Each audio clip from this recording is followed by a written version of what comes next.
I recently had a problem the other day at work, and I sat down at my desk and I said, well, what are the causes of this problem?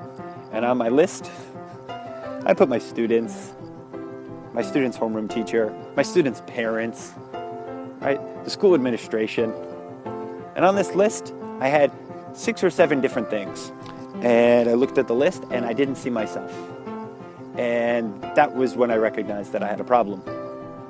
You have to take full responsibility for what happens to you and your students in your classroom. Accepting responsibility is one of the highest forms of human maturity. As a teacher and as a father, I found that the most growth that I have done, the times that I've learned the most, have been when I've accepted full responsibility, good or bad, for what I've done. When you feel you've accomplished something worth celebrating in your classroom, celebrate it. Be great without apology. Conversely, when you realize, or someone else realizes for you, that you failed, accept this responsibility. Accept the responsibility to fix your shortcomings. This is a blessing. Most people don't want to be spoken to bluntly, but I welcome it. Because that person has either had the courage or the lack of social skill to speak to me about things that need to be fixed. They've been able to show me something that I haven't seen.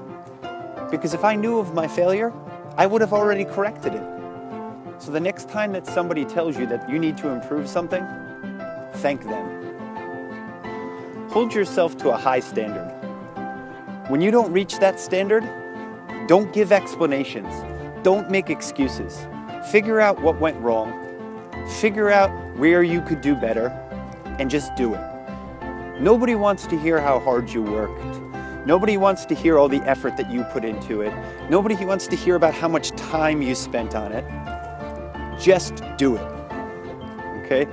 The end result is always much more gratifying than telling the story of how you got there. Our mind is effort reducing, and it often tricks us. It often ascribes explanations or excuses to things that are not really there. It tricks us into seeing what we want to see and not what we actually see. This type of thinking is faulty and doesn't address the reality of the situation. You can't blame other people, other things, other circumstances for problems that arise in your classroom. Because ultimately, you're the one who has to deal with these problems, no one else. When you fail in your classroom and you don't complain, you don't blame, you don't murmur, you're showing your students that even when you don't succeed, there is good. You're showing them that the things that you have built upon to reach this point of failure, they're not lost. All right? All of the steps that you have taken, all of the hard work that you've done is not for naught. It's not wasted. Right? You can still learn. You can still grow. All of the things that got you to that point of failure, they can all be used successfully in the future. My old grandma, we called her Bobby. She used to say, Brian, spend 5 minutes complaining and you'll surely have wasted 5 minutes. And that's always stuck with me. And I try to think about my complaints like a purchase, right? There's no receipt. There's no return policy. There's no exchange policy. Once you put your complaint out in the world, there's no taking it back. I've been fortunate enough to cultivate a mindset that allows me to look into my past, look at my successes and failures, learn from them, and then move on.